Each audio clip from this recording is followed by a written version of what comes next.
software to be like the easiest, which is all so much fun. All right. That. All right, and we're live. And we are live. Trying new toys. Mic check, mic check. I think we're good, hopefully. Okay, cool. If not, this is going to get interesting. But at least I can hear you, so I don't, we'll see how that goes. Yeah, that's half the battle. Hey Taylor, you have an amazing name, and it looks like a baseball type of name. Yeah, Let's talk about that. There's pros and cons to having a last name like this is in sports. One is obviously it's recognizable and memorable, but the worst part is that every stadium I ever played in thought it was hilarious to play Madonna's Holiday every time I came up to bat. So there's trade-offs in both directions. How did I go? Let's talk about a little bit of that. Yeah. So what? Just the minor league career, my failed sports career. You want to begin with that? I'm sorry. I mean, that's the first thing like you search for, and all of a sudden it's like go over with baseball. So yeah, hey, you have it on your site too. So let's go. That's fair enough. Fair enough. Yeah. No, it's definitely a foundational part of my story, no doubt. So spent most of my life trying to be a professional athlete, played in the Yankees organization in the minor league farm system, never made it up to the big leagues. But I met my wife in Charleston, South Carolina, where the Yankees low A team is. And so I like to say that I spent my whole life trying to be a professional baseball player, and I got a wife out of it. So that's what paid off for me. Yeah, exactly. But it was down there is not one of my favorite towns, South Carolina. My gosh, are you kidding me? It's incredible. We got engaged there. It's still one of our favorite cities to visit. So many memories. But there's certainly no shortage of lessons and experience that I carry from that part of my life into this one. But yeah, it'll always be forever a deep part of my story is my failed attempt at trying to live out my dreams being a baseball player. We almost got there. I mean, playing the baseball, even the minor leagues, it's more than most people can get to. Yeah, that's if my bar is do more than most, then yes, I would say that I succeeded there. And playing for the Yankees organization, I won't take that. Yeah, it was anything. Fun. It's a Philly thing. I'm sorry. Oh, a Phillies guy, huh? Yeah, we had lots of battles against those dudes down in. That's where we are. So Philly's home. That's right. Cool. Well, Taylor, let's introduce yourself. I mean, we just talked about your baseball, but you work for Common Thread. Yeah. So my day-to-day right now is I'm the managing partner of Common Thread Collective. So we're a digital growth agency that focuses on helping consumer product e-commerce companies between $0 and $30 million grow their business profitably. So that's sort of my day-to-day. We have a cool sort of broader ecosystem of companies that we're a part of. We also own a company called 4x400 where we own and operate our own e-commerce businesses. We have a 3PL called Left Brain Logistics. We have a little influencer marketing agency called Kinship, and a cultural development agency called Tell Me Your Dreams. So we have like this holistic set of things. I know it sounds like a lot, but there's great leaders inside of each of them. But my day-to-day is managing the agency inside of Common Thread Collective. Nice. Well, let's talk about, I mean, obviously on everybody's mind is at the moment is like what's going on in the world. And we just kind of started chatting right before we went live about sort of current clients and what's going on from prospective clients. Let's get right into it. Yeah, it's such an interesting time. I just published this article the other day that was my attempt at clarifying my own thoughts, because there's so many different inputs that we're receiving right now about what is happening and what it means for the future. And trying to sort that out is no small task. But on a high level, we are seeing just an explosion in the e-commerce space. We are seeing a lot of our clients sort of even category agnostic. So we're not just talking about people selling hand sanitizers and face masks here. We're talking about everything from apparel to jewelry to consumables to pet portraits to all sorts of things, seeing just incredible growth and demand in ways that like we just could not have anticipated when this all started. I remember still very vividly that first week. It was really that week of about March 15th when we all sort of hit this initial moment of quarantine and sort of the realization that this was going to be a life-changing event. And the initial reaction that first week was just utter panic. No one knew. Everyone was freezing. We had a lot of clients calling, just panicking. But then since that day, literally every week over week has just been accelerated growth and outcomes that are usually reserved for holiday periods and Black Friday. Yep. But it's wild. But the thing I was just saying to you before the call started is that despite the sort of success inside of the agency, the thing that we're seeing on the new business side is that it's still very difficult for businesses to make commitments or decisions in this time because it's so volatile. They're still so unsure about what is going to happen. And there's almost a distrust for the level of success that it's like, it's hard to imagine it staying this way. And so I think everybody's a little hesitant on how to really predict future outcomes, which is certainly understandable. Yeah, it's absolutely. It's like taking a day at a time, right? It's predicting, but you still got to do work. You still got to push work out there and get that through. So that's been interesting. We have the same experience as you do. Obviously, you guys do more of the marketing side. We do the development side more than anything else. And we definitely see clients kind of go freak out that first week. And actually, believe it or not, I was coming back from Charleston, South Carolina that week. No way. No way. I was at a conference of Iowa Palms, and that was my last work trip. That's awesome. I was just coming back from there. So it's been, and it was that week when everything kind of went, oh my God, what we're doing. And then we see in that first month, people just kind of have a freak out and then slowly coming back to things. And it's the same thing. Yeah, it's so interesting. You know, there's all this. So the big conversation that I feel like everyone's trying to sort out is, what does this trend mean for consumer purchasing going forward, right? I've seen reports of as much as 30% of consumer purchases are now happening online, up from 11%. And the question is, how much of that behavior stays when we get let out of our cages? And is this a fundamental cultural shift in purchasing behavior or not? And that stuff's so hard to predict and is really difficult. But what I know is that today and probably tomorrow, it's a huge opportunity for people in the space. Yeah. Do you think that somewhat, like, I kind of know the answer to this, but I'd rather have you answer it. Yeah. Do you think all this stuff that people were like, well, it's nice to have, like curbside pickup or buy online, pick up at store, to anything else that we see all of a sudden become like a permanent placement in the world, or is it just going to die down at some point? Yeah. You know, I think that some of this stuff is here to stay, right? Like when you see acceleration of tool development. So let's just take as an example what you just said, curbside pickup. So what you have is a feature that was probably on Shopify's roadmap somewhere that suddenly gets accelerated to the top of the backlog and is now a feature that empowers a consumer purchasing behavior in a more frictionless way. Like that doesn't go away. That becomes now a tool that is in people's arsenal forever. And now what percentage of purchases does it represent for restaurants? I don't know, but it's going to be more than it was. And so some of this stuff becomes ingrained because the tools that get developed around it empower the behavior in such an easy way that it's really value added for us as consumers. And even just like, there are things that we've done. My wife and I was just thinking about this. We have this date night every Friday night, and where we just pick a restaurant. The only rule is we have to pick a restaurant we've never eaten at before. And we just order something in, and it's become really like fun. And the conversation and the ease is actually way better than trying to find a babysitter, trying to go out to eat, doing all the work that goes into it. And I'm not saying we're going to do that every time from now going on, but it's not going to be zero, right? Yeah. And so I just think there's this element of these behaviors that we learned in this time that are going to stay with us. And so I think some of it's really here to stay. Like some of it, besides the obvious, like some of it is becoming normal all of a sudden. I had a conference call earlier, like it's just becoming normal now, right? Yeah. So I think some of that consumer behavior will stay overall. Yeah. You know, you look at, you know, everybody's, you know, complaining about Amazon, but also Amazon like is the huge winner in all this too. Oh, totally. I mean, and that's what they've been positioned for, right? Is that they've been making the bet about a future that we're going to live in. And because they get to play in such long windows because of their, you know, capitalization position, is that they can be thinking about what was going to happen in 2030. And then all of a sudden 2030 got fast forwarded 10 years. And so of course they were best positioned to take advantage of that because they knew that e-commerce penetration was never going to go backwards. Like it had been growing slowly year over year, and it wasn't suddenly going to go the opposite direction. The rate of it was just sort of subject to question, right? And you see examples of China and these other places where they're way further ahead in terms of e-commerce penetration. So we were always going there. The question is just at what rate. And so suddenly it appears to have accelerated a ton. And so the people that were in position to take advantage of it are really winning. Yeah. Do you think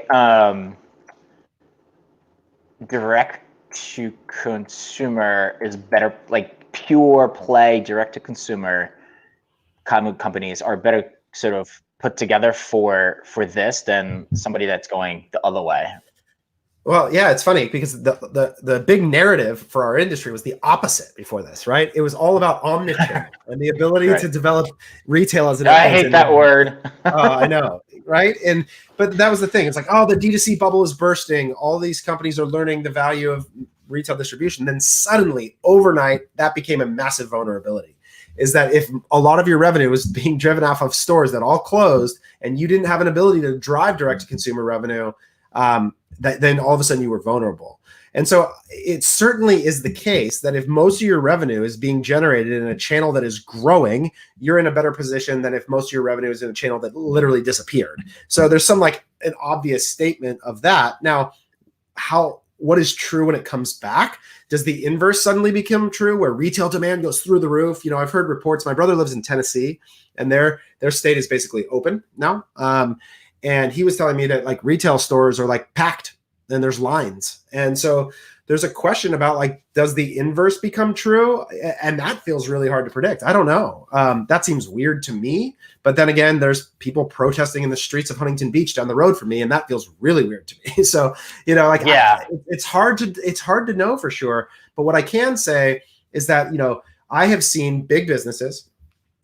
We work with Igloo Coolers as one of our clients, and this is a legacy retail business that has been built off the back of distribution through, you know, Walmart and other places that is suddenly now massively prioritizing their D2C business. I talked to a giant, you know, consumer product holding company that has historically said, D2C way too small to affect our market cap and matter, that is suddenly going, wait a second, is this actually going to be a much bigger thing that we need to be involved in? So I think that is definitely going to force some behavior, whether it means long-term they're better positioned, time will tell. I think that if you can grow your business right now and you can be hiring and not firing people, that's an advantage. Yeah. I mean, if you could, you know, you look at somebody like, I think Heinz just put out something with ketchup, right? Yeah, exactly. They just put it out there as a just direct to consumer thing. And you're like, well, this makes sense. So that's definitely shit. What do you think about advertising world? Obviously, the cost of ads has dropped substantially. Should brands really go out there and push into it? Yeah, so it's funny because we are seeing basically that window of CPM prices is almost closed. So we saw CPMs drop as low as 30% down, sort of on average, and we have this data on our site that I'd be happy to put in the show notes. I don't know if you have that, but basically we are now within about 10% of the CPM prices before this all started. And so what happened was massive drop off, opportunity window, and then all of a sudden everybody realized it. And because it's a supply and demand based ecosystem, that window closes. And so what I would say to anybody is, buy the dip is always a good methodology if you can afford it. And we saw people take massive advantage of it. So I think there's still a window of opportunity for people to take advantage of it. And they're realizing that it's there, but it's not going to be there forever. And eventually it's going to go back up. So you should move if you have the opportunity. That's good. Yeah, it's definitely true. What else can we talk about? Because it's the world of advertising and e-commerce space. Yeah. So, all right, so you have like 4 or 5 companies. How's that to manage at the moment? Yeah, what I'll say is that the key is finding amazing leaders that you trust to give autonomy and authority to. So each of the businesses that we own in our ecosystem is led by a CEO. So I do not have day-to-day responsibility for any of those other companies that I mentioned. And we have great leaders inside of all of them that allow us to use each other as a benefit and support and accountability and other things, but give people space to be responsible for outcomes. And that has been a massive value add for our system. And then what we get to share and what we focus on sharing is information, learnings, systems, processes, HR services, things like that allow us to reduce some of the friction of building a business. But if you're going to take on that level of responsibility, you've got to have people that you can trust to turn some of your brain off to pieces of it. And that's been huge for us. Yeah. So we've always been in the midst of trying a few things and trying to, eat our own dog food basically. How'd you start 4x400? So we were on the brand side. We began there. That's like our backstory. So we started a company called Power Balance back in the day, and then Kalo silicone wedding rings. And so we began there, and our dream was always to be back on the brand side. Like as you and I were discussing, client service is challenging, and it's a lot of your job is spending time educating people on the right decisions to make, or the decisions that you believe are right, at least. And it's also fun to have an outlet where you don't have to do that, where you just get to act in accordance with what you believe in. And so for us, that's the brand side, and we get to put our own ideology to work. And like you said, eat our own dog food and spend our own money against our own methodologies, which we think gives us a lot of credibility and empathy to our clients to be able to say like, hey, this thing we're recommending that you do, I took my own money and I'm doing it too. And so, and here's what's happening. And so there's a lot of that sort of symbiotic relationship between what we're doing with our own businesses and then what we can recommend to our clients, and vice versa. So in that sense, it's a really useful exercise. But man, we love the brand side. It's so fun. It's so fun to be able to take a thing and make it into a thing and get it into the hands of people.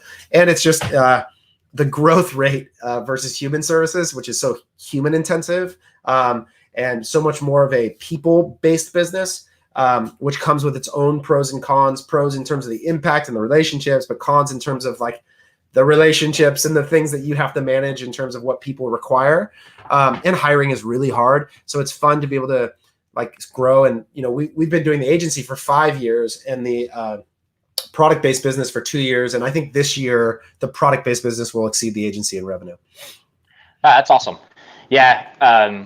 We've always it's also fun to think about sort of the product side of doing your own thing, right? Like you can make your own mistakes and run it however the hell you want to, and it's just different, right?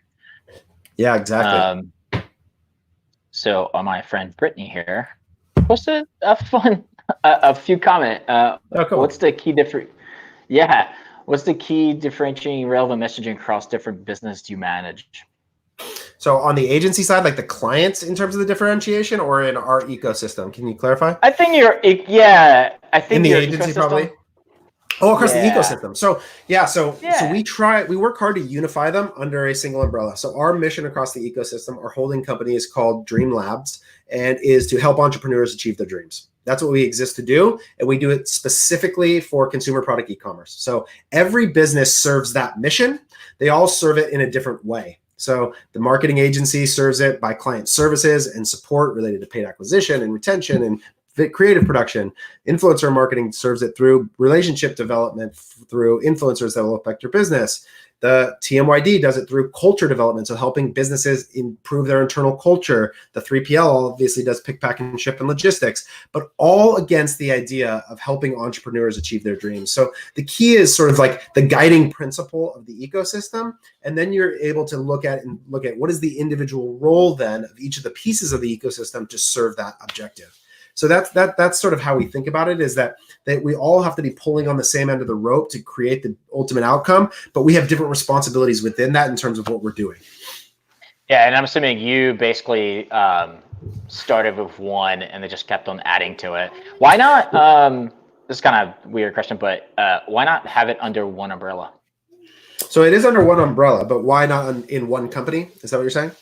Yeah. So one of the reasons is because great entrepreneurs want to own their own things. And if you want to keep people in your ecosystem that have entrepreneurial spirit and drive, you have to give them space for it.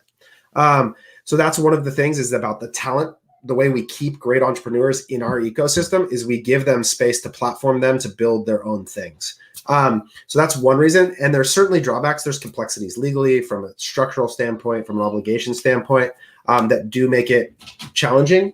But that idea of giving and platforming. Sorry, it's my daughter stopping in. Hi, that's baby. Okay. Hi. That's the world we live in. That's right. I love it. Yeah. So that's the main thing. The other thing is basically the way we've always thought about building our businesses is vertically integrating our P&L. So basically the way that we think about launching each one of these companies is we go through and we say, all right, for the agency, Or if you're an e-commerce business, what are your biggest line items? Well, marketing agency. Cool. We are going to start one of those. Now, a secondary one, 3PL. Okay, let's start one of those. What's next? Oh, you spend money on influencers, creative production, whatever it is. And basically, we just keep going through our P&L and creating ways that we can benefit from the payment to that thing. And then can we get more people to do that? So they are technically under one thing. So Dream Labs is the entity that owns all the other entities, but it allows us to create different cap tables relative to for the individual owners and employees of the thing. So I'm sure there's lots of arguments in both directions. This is just the way that we've chosen to do it. And so far it's served us in a way that we feel good about. And that's to make each one can serve, it doesn't have to solve all the clients across the board. It can serve multiple different things and all across. That's right. And one of the things that we've found is that there's pros and cons to launching a service and either being really niche specific or giving it room for the product to evolve. So like as an example, when we launched Tell Me Your Dreams, which is this cultural development product, there's lots of beliefs we hold about its potential to impact businesses far beyond e-commerce, right? Where the tool of culture and people has a broader application maybe than does our Facebook advertising methodologies or our 3PL specific. So we think there's opportunities that the total addressable market for that service or product could be much broader than just the one that we have here. So each time we think that we want to begin with the service in a consistent niche, but there's an opportunity for a few of these things that we think could serve a bigger picture too, long term. Cool. How's the logistics side doing? I mean, it's been crazy, right? Because between, I mean, obviously Shopify released their thing last year, and that's interesting itself. I was actually there when they were releasing it. How's the logistics side of it? Yeah, so that was, it's actually, I would say, the part of our ecosystem that we are the least involved in on a day-to-day basis. And part of that's because, man, logistics is a beast, right? And so, yes. And shipping things from the West Coast in California is not exactly the best, most ideal way to create economies of scale. So it had served us really well for a long time. Basically, what we did is when we were building Kalo, the company, as we grew that business, we basically found a partner and integrated with them and launched a company. So they were like a distributor that was just helping us do some fulfillment. And then we created this entity together. So it's been a great little business. But in terms of attempts to try and create an empire and fight against the worlds there, we don't think that's it. We think there's a chance that maybe the end game is to be an end node in a network like Shopify's for local delivery and things like that. So there's a play that we think ultimately regionally inside of these network systems that exist could be an opportunity. And we've seen some of that and are in discussions in that. So, but we don't see ourselves building the network, but possibly becoming a portion of it as things become more distributed and localized. Well, that's awesome. Switch gears to like influencer marketing. It has, I mean, it was getting there. Now what in this world? Yeah, it's funny because when I think about influencer marketing, it's a phrase that's pretty convoluted. It means a lot of things to a lot of people, but at the core, the principle of the idea that I value the opinion of an authority on a topic is still very real. It's why, in theory, we're having this podcast, right? Is because people who are experts on a thing have opinions that other people value. I just did this tweet thread about this business I failed to launch a long time ago. And the idea was, if I'm going to buy a pair of running shoes, I have a friend, his name's CJ, and he's an Ironman. And he's run hundreds and hundreds of miles. And so his opinion on running shoes matters to me. And I text him and I ask him if I'm going to buy a pair of running shoes. So the principle is, I think, one of those ones that you can trust will work over the course of all human history, is that the opinions of people matter to other people. But the question is the mechanism for distribution and how that term has been co-opted to mean people posting photos on Instagram. And that, I think, is a commoditized business that is not of much value to business owners, is the sort of pay for post mechanism through people based on their audience following. Audience is a commodity. It is oftentimes way more expensive to access audience via paying for posts on Instagram than it is through advertising. Like, I just do not need influencers for their audiences 95% of the time. What I'm more interested in them is for content creation. I think influencers can be great content creators. If they're sales reps, or if they're people that know how to make social content and they're an authority on the topic, they can make great content. And then for their relational influence in their community on a genuine, engaged, authentic basis. If that's real, it can be really powerful.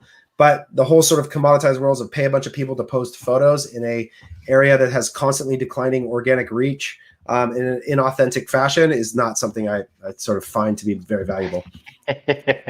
No, it's definitely has over, even before all this, I guess last year has changed, right? It's just like dropped off like crazy. Or people still did it. I mean, the whole idea of renting boats and cars and stuff like that to photograph yourself, that's where most influencer went, right? Right, exactly. And the second it becomes a misrepresentation of a thing, that deteriorates the value, right? And there's unfortunately, there's this whole layer of the internet that was built, whether it's affiliate review sites or, influencers, that is like false, that at some point will get stripped away as it gets exposed as being less and less valuable. I think if you think about reviews, right, there's this sequence where they become this really powerful tool. It becomes exploited. It becomes sort of used in a way that's inauthentic, and the value deteriorates. And then it'll move on to the next thing and the next thing and the next thing. And that's just sort of the beauty of the pro and con of such an open free market system, is that you get so much opportunity when these things reveal themselves as powerful. They get exploited, but then we become aware of it. It deteriorates and it stops. So I think influencers going through its own version of that. But the reality is, like, there are people that are really great authorities on a topic and they're valuable. Yeah, absolutely.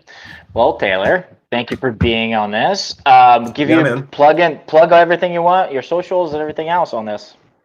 Yeah, so Twitter's the place that I spend most of my time. It's where we met, Bart, right? The D2C community there is incredible. I'm at Taylor Holiday. That's where I spend most of my time. If you want to reach out to us, we're at commonthreadco.com. If you're interested in selling your business, check us out at 4x400.com. So appreciate the time, man. Thank you, Taylor.